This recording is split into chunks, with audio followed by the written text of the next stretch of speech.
Hello, welcome to another video by Moxie Marine. In this video I am installing the new U-joint bellows. This is an Alpha One Gen 2. And the reason I'm doing this video is I searched for some videos on this exact topic and really couldn't find a whole lot. They show you how to do it with the thing torn apart with this whole assembly, the pins out and this whole assembly off, but nobody really shows you how to do it when it's in the boat or like this. So did a lot of research and decided to try to tackle it myself. So I'm in the process of doing that now. So this is the old bellows and it had tears in it. So you can find the holes in here. There's one right there and one right down there. Those holes are a result of me struggling to get the old gimbal bearing out. I've got another video on that.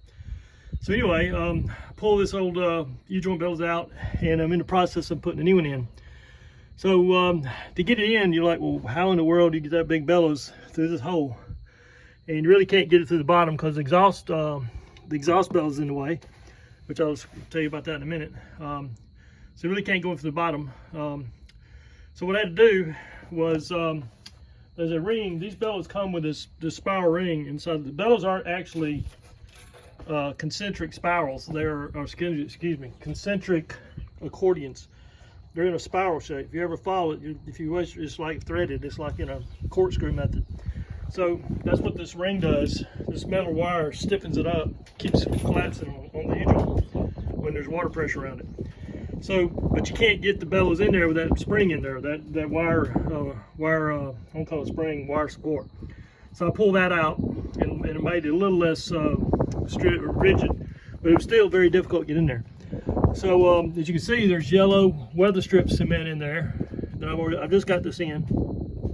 And so what I did was I took the wire out, I smeared this 3M yellow super weather strip and gasket adhesive. This stuff bonds rubber to metal. This is a rubber to metal bonding application and it's waterproof. So this glue is just as good as the Mercruiser U-joint bellows adhesive. And I backed that up with some research on the internet. But anyway, so what it is, I smeared this, they call it yellow snot or something, but I smeared that on the inside lip of the bellows. Excuse me. So I'll show you what it is. So right here, there's a little rib right here, and this is the old one. But I smeared that yellow stuff all over this surface right here, this sealing surface right here.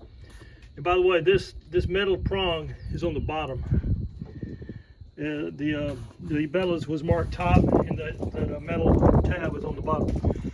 So anyway, put that in, and it was still difficult to get in, so I had to kind of fold it up and kind of like bend it in half and get it in there, wedge it in there, but it was still in there sideways. And so it was in there kind of jammed. Tried not to touch the yellow stuff, never could really get access to it with my hands. So what I had to do was come in and disconnect the exhaust bellows right there. From this side here, you can see that right there. The exhaust bellows is right there and it's disconnected from that.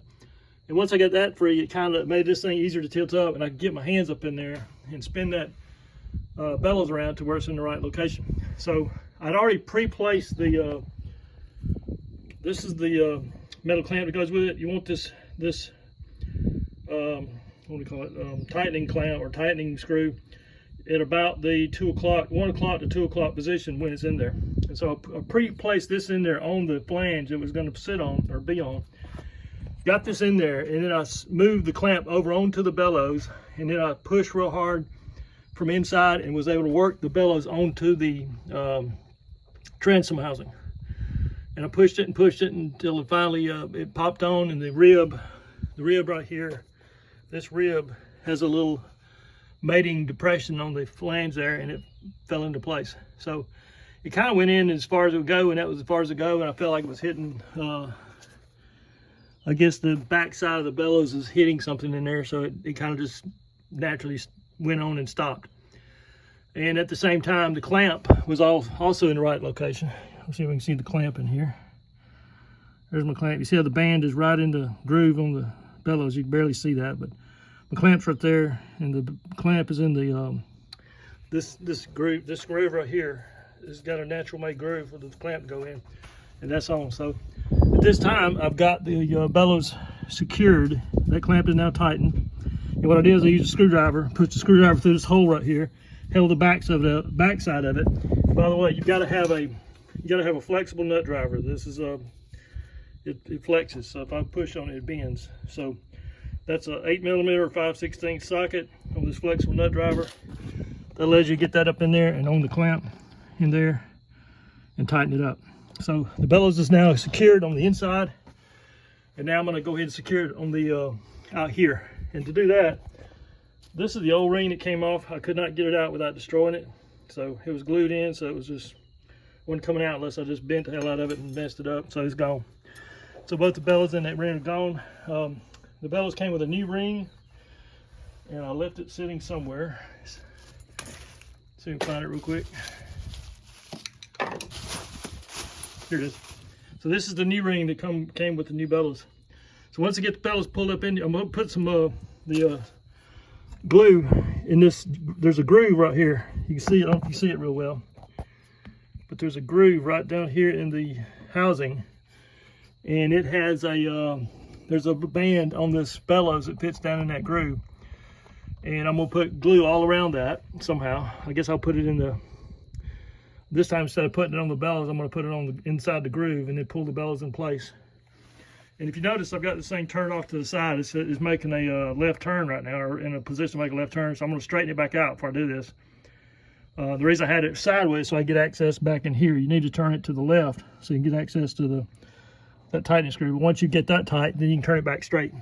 And so once I got straight, like I said, I put glue in the groove, pull the bellows into the spot where it belongs, and then I'm gonna drive this seal, or excuse me, drive this ring in there to push it into the groove and hopefully seal it. To drive it in, I'm gonna go find they make a special tool for that, but I've measured and it's exactly 4 inches from one side to the other. So I'm gonna go find a 4-inch hole saw, and I'm gonna use a hole saw turned backwards to push this in. Okay, I'm back. The hole saw I did not work because I don't have a 4-inch hole saw. I had a 4.5-inch hole saw. But I do have a 4-inch piston that's 40 over, that's broken. I just use it for a tool. The 40,000 over, that's supposed to be 4-inch bore, 40 over, so it's fine. So I use that piston as my tool to, so like I said, I took the yellow weather stripping glue and I smeared it into the groove of this piece here, not onto the bellows, but in the groove of the metal here, all the way around. Then I reached in with a pair of needle-nose pliers and as gently as I could, and pull that bellows into the spot where it needed to be. And the raised area on the bellows fell into the groove. Tried to pull away, so I had to the entire time pulling, I kind of pushed the gimbal down so that it would try to push that bellows on there. If you let this gimbal stay rose up, the bellows tends to pull away. So anyway, finagled it on there and got in position. Then I placed my ring in there and kind of worked it in with my hand best I could, but I couldn't force it with my hand. So once I got it in there pretty good, I took my 4-inch piston in there, set the piston in there, and then got it secured on the ring flat as I could get it. And I took my 3-pound hammer and just kind of tapped on the piston and knocked that ring in place. So it worked out great.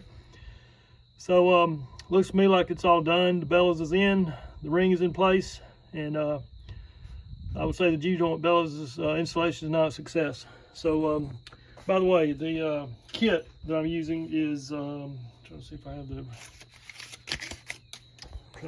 have the part number. I know it's 18 dash, almost says 182747.